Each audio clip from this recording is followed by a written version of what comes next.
তাই করে গেলে, কিন্তু ঘরে যাওয়ার কথা তো কারো মনে নাই। ও মাইরা, সারা জীবনে সংসার করে গেলেন, গল্প করে গেলেন, নাতি নাতনি নিয়ে মেতে রইলেন, কিন্তু ভেবে কি দেখেছেন যে আমার ঘরে যাওয়ার সময় হয়ে যাচ্ছে? এখানে গৌরাঙ্গ মহাপ্রভু ঘরে যাওয়ার কথা বললেন। কোন ঘর? এই যে ছেলে নিয়ে মাতামাতি করেন না, এদিকে লক্ষ্য করেন। গৌর হরি ঘরে যাওয়ার কথা বলেছে। কোন ঘর? আমরা অনেকে মনে করতে পারি যে ঘর ছেড়ে কীর্তন শুনতে এসেছি, বেলা ডুবে গেছে, তাই মনে হয় ভগবান ঘরে যেতে বলেছেন। কিন্তু বাবা, জাগতিক জগতের বেলা যখন ডুবে যায় তখন আমরা বুঝতে পারি যে আমাদের ঘরে যাওয়ার সময় হয়ে গেছে। গৌরাঙ্গ মহাপ্রভু আমাদের মতো কলিজীবকে ডেকে বললেন, গো জাগতিক জগতের বেলা ডুবে গেলে যেমন তোমরা বুঝতে পারো যে তোমাদের ঘরে যাওয়ার সময় হয়ে গেছে, ঠিক তেমনি মনে করে দেখো, একবার চেয়ে দেখো, এই জাগতিক জগতের বেলা যতই ডুবে যাচ্ছে তোমাদের আয়ুর সূর্যের বেলাও ধীরে ধীরে অস্তে যাচ্ছে। জাগতিক জগতের বেলা যদি আজকে ডুবে যায়, সেই বেলা আবার কালকে উদিত হবে। কিন্তু এ জগতে যদি কোনো ব্যক্তির মানব জীবনের বেলা একবার ডুবে যায়, সেই বেলা জীবনে কখনো কোনোদিন আর উঠবে না। এই জীবনের বেলা যদি একবার ডুবে যায়, সেই বেলা আর জীবনে কখনো কোনোদিন উঠবে না। তাই গৌরাঙ্গ মহাপ্রভু বললেন, গো তোমার জীবনের বেলাটা থাকতে থাকতে তুমি একবার ঘরে যাওয়ার পথটা দেখে নাও। জাগতিক জগতে অন্ধকার নেমে আসলে যেমন ঘরের পথ চেনা যায় না, ঠিক তোমার জীবনে যখন বৃদ্ধকাল নেমে আসবে, সকল বেলা ডুবতে ডুবতে যখন তোমার বৃদ্ধকাল বার্ধক্যকাল এসে যাবে, সেই সময় নয়ন ঠিক মতো দেখে না, চরণ চলে না, বদন কথা বলে না, ওই সময় তুমি ঘরে যাওয়ার পথটা দেখতে পাবে না। তাই তোমার জীবনের বেলাটা থাকতে থাকতে, অর্থাৎ এই যৌবন বেলা থাকতে থাকতে, এই দেহের ভিতরে যৌবন রস মধু থাকতে থাকতে গুরু চরণ আশ্রয় করে এই দেহটা তুমি গৌর গোবিন্দের চরণে নিবেদন করে দাও।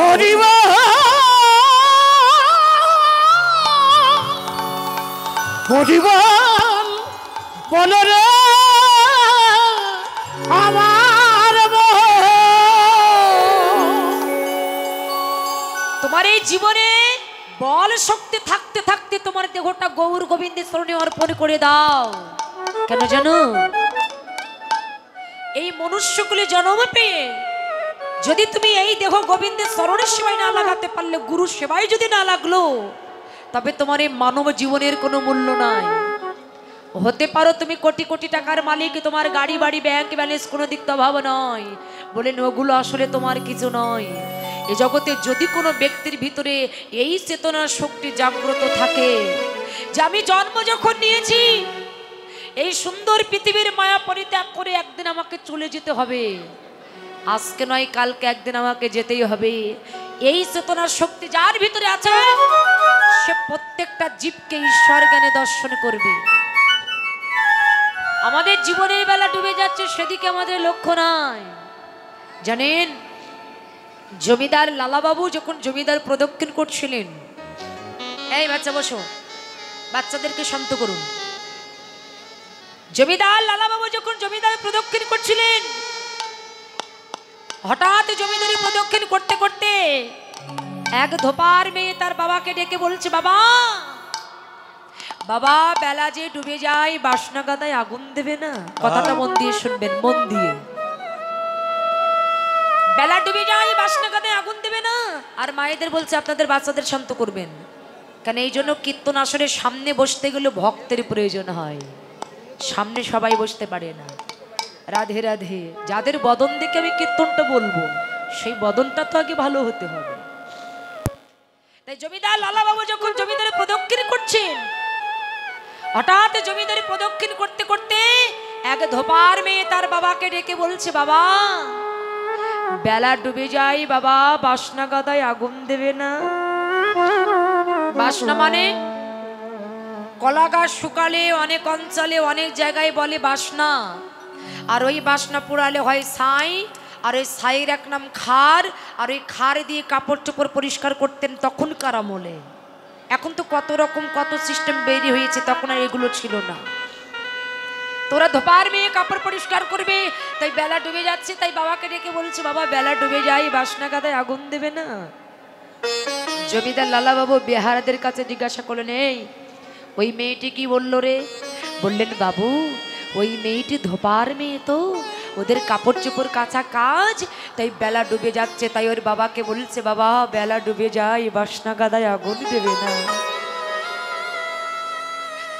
ধোপার মেয়েটি তার বাবাকে ডেকে বলেছে বাসনা, আর লালা বাবুর কর্ণে কথাটা ভেসে গিয়েছিল বাসনা। হঠাৎ করে তার চৈতন্য শক্তি জাগ্রত হলো, তাই তো সারাটা জীবন ধরে আমি কামিনী কাঞ্চন কাম কামনা বিষয় বাসনার গাদা করে গেলাম, সারাটা জীবন ধরে পরের সঙ্গে মামলা মোকদ্দমা মারামারি কাটাকাটি করলাম, সবই তো পরের জন্য করে গেলাম, সারা জীবন ধরে শুধু বাসনার গাদাই করে গেলাম, সবই তো পরের জন্য করলাম, কিন্তু আমার নিজের জীবনের জন্য তো আমি কোনোদিন কোনো কিছু করিনি। ওদের বেলা ডুবে যাচ্ছে, ওরা বাসনা গাদায় আগুন দিচ্ছে, আমারও তো জীবনের বেলা আস্তে আস্তে ডুবে যাওয়ার সময় হয়ে যাচ্ছে। আমি তো সারাটা জীবন ধরে বিষয় বাসনার গাদা করে গেছি, আমি তো জীবনে কোনোদিন ভেবে দেখিনি আমার এই বাসনা গাদায় একদিন আগুন দিতে হবে। লালা বাবু বলছে, ওরে আমি আর জমিদার প্রদক্ষিণ করব না, তোরা আমাকে ঘরে নিয়ে চল। ঘরের ভিতরে যেয়ে সংসারের মধ্যে যারা ছিল সবাইকে ডাক দিয়ে ঐশ্বর্যকে পরিত্যাগ করে, রাজ সিংহাসনকে পরিত্যাগ করে, পরনে রাজ পোশাকটা খুলে দিয়ে, পরনে একটা সেরা গামছা পরিধান করে, গলায় একটা সেরা গামছা নিয়ে সংসারের মধ্যে যারা ছিল তাদের সামনে করজোড়ে বলছো, গো আমি তো সারাটা জীবন ধরে শুধু বিষয় বাসনার গাদা করে গেলাম, সবই তো পরের জন্য করে গেলাম, আমার নিজের জীবনের জন্য তো আমি কোনোদিন কোনো কিছু করিনি।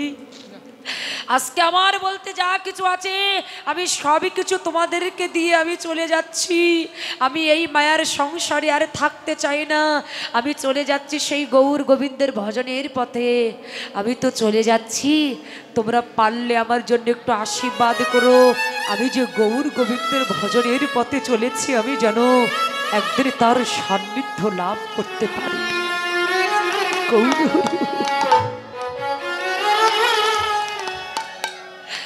তোমরা আমাকে আশীর্বাদ করো, আমি যেন একদিন তার সান্নিধ্য লাভ করতে পারি, তার চরণ যেন আমি লাভ করতে পারি।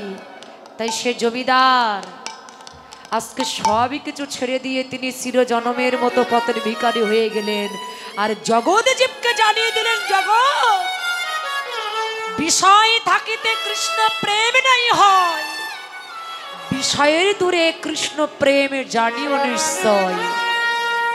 ওই ধন সম্পত্তি বিষয় বাসনার মধ্যে থাকলে ওখানে কোনোদিন কৃষ্ণ প্রেম হয় না, ওখানে ওর ভিতরে আসে অহংকার, ওর ভিতরে অহংকার আসে, ওর মধ্যে কখনো কোনোদিন গৌর গোবিন্দের কৃপা পাওয়া যায় না। গৌর গোবিন্দের কৃপাটা পেতে গেলে বিষয় বাসনাকে ত্যাগ করে চিরজনমের মতো পথের ভিখারি হতে হবে।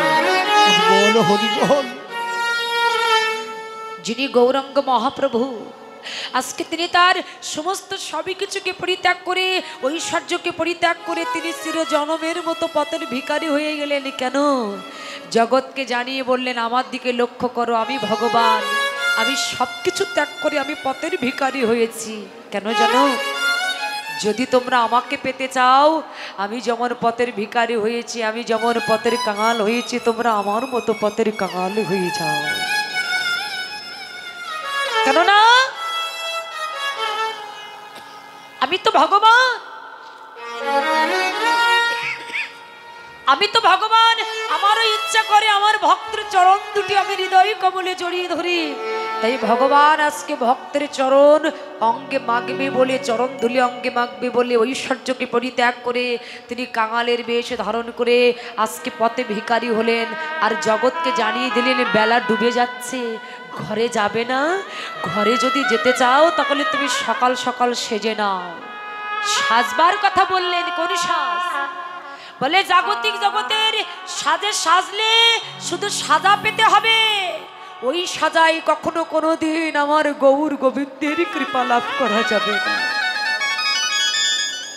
তাহলে কোন সাজে সাজবে? তিলকং তুলসী মাল্য শিক্ষা কপিন বহির্বেশ সদা মুখে হরিনাম, এই পঞ্চম লক্ষণ বৈষ্ণবের। এই পঞ্চম লক্ষণের মধ্যে সেজে নাও, নিজেকে সাজিয়ে নাও। কামিনী কাঞ্চন কাম কামনা মন থেকে মুছে ফেলে দাও, যদি পারো একবার ভক্তির পাত্র হয়ে যাও। কেননা জ্ঞান কর্মে যোগ ধর্মে নহে কৃষ্ণ বশ, কৃষ্ণ বশ হেতু এক প্রেম ভক্তি রস।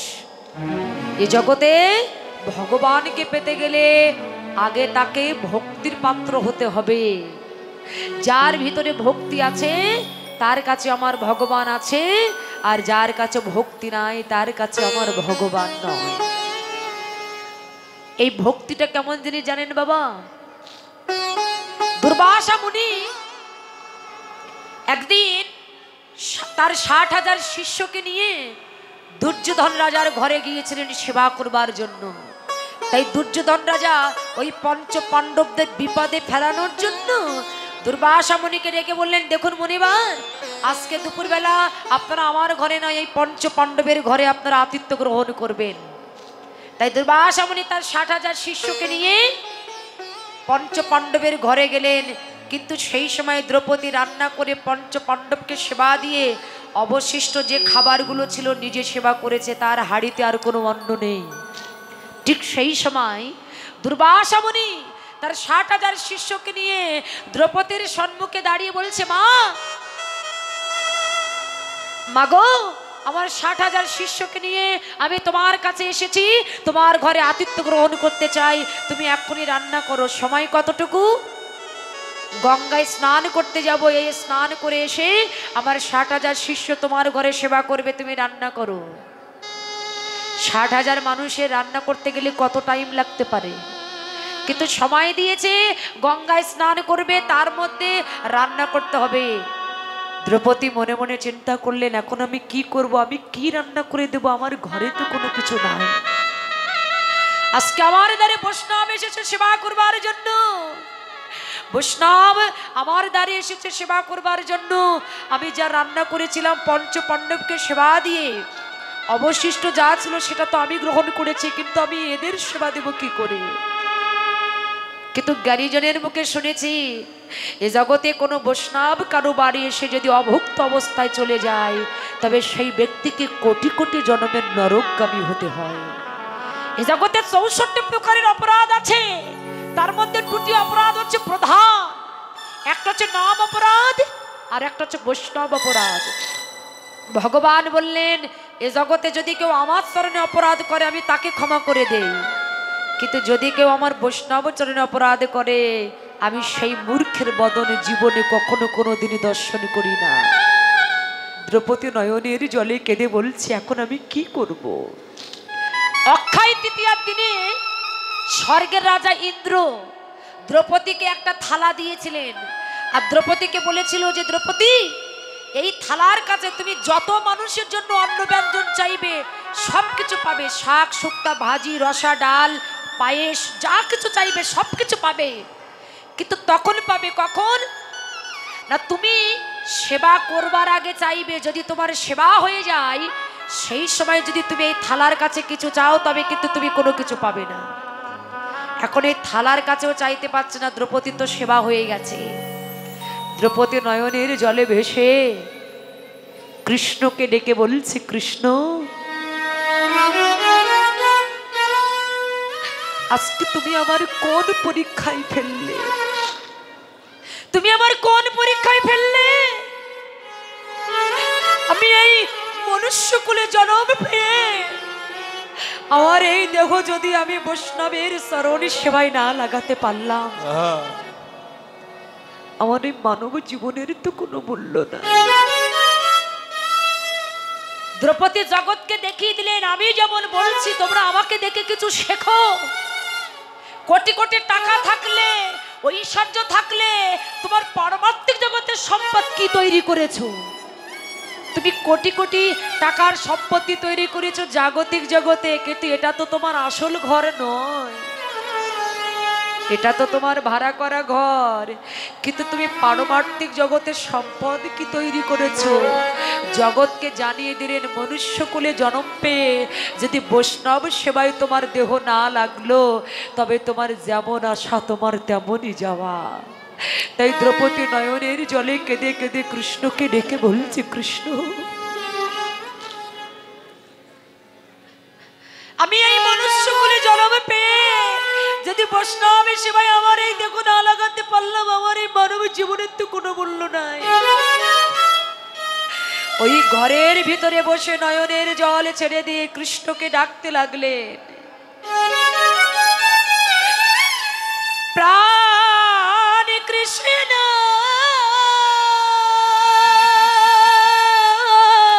প্রাণ কৃষ্ণ তোমার ভক্ত ডাকে বড় আকুল প্রাণে,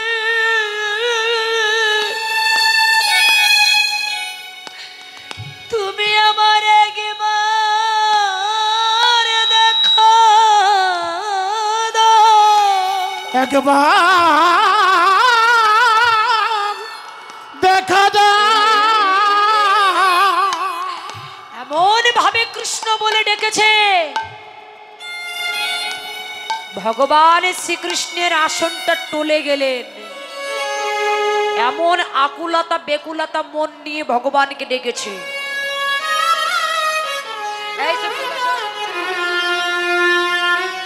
এমন আকুলতা বেকুলতা মন নিয়ে ডেকেছে। বাবা নরেন রামকৃষ্ণ পরমহংসদেবের কাছে বলেছিল, এত ভগবান ভগবান করো, আমি একটু ভগবানকে দর্শন করতে চাই। রামকৃষ্ণ পরমহংসদেব নরেনকে বললেন, তুই ভগবানকে দর্শন করতে চাস? তো বলছে হ্যাঁ। তো বলছে ভগবানকে ডাকতে গেলে মনের আকুলতা বেকুলতা চাই, তুই দর্শন করতে চাস? বলছে হ্যাঁ। কই আমি এত ভগবান ভগবান করি, ভগবানকে তো দেখতে পারলাম না। তখন সাধক রামকৃষ্ণ পরমহংসদেব কি করলো জানেন? ওই নরেনের হাতটা ধরে ওই গঙ্গার তীরে নিয়ে যেয়ে বলছে ডুব দে। আর যেই না নরেন গঙ্গার জলে ডুব দিয়েছে, ওই রামকৃষ্ণ পরমহংসদেব নরেনের মাথাটা চেপে ধরেছে। ওই জলের ভিতরে ছটপট ছটপট করছে, মনে হচ্ছে প্রাণ বাইর হয়ে যাবে, ছটপট ছটপট ছটপট করছেন। হঠাৎ করে মাথাটা ছেড়ে দিলেন, তাড়াতাড়ি উপরে উঠে জোরে জোরে নিঃশ্বাস ফেলছে। বলছে ঠাকুর আর একটু হলে তো আমি প্রাণে মরেই যেতাম। বললেন ওরে পাগল, আমি কি তোকে মরতে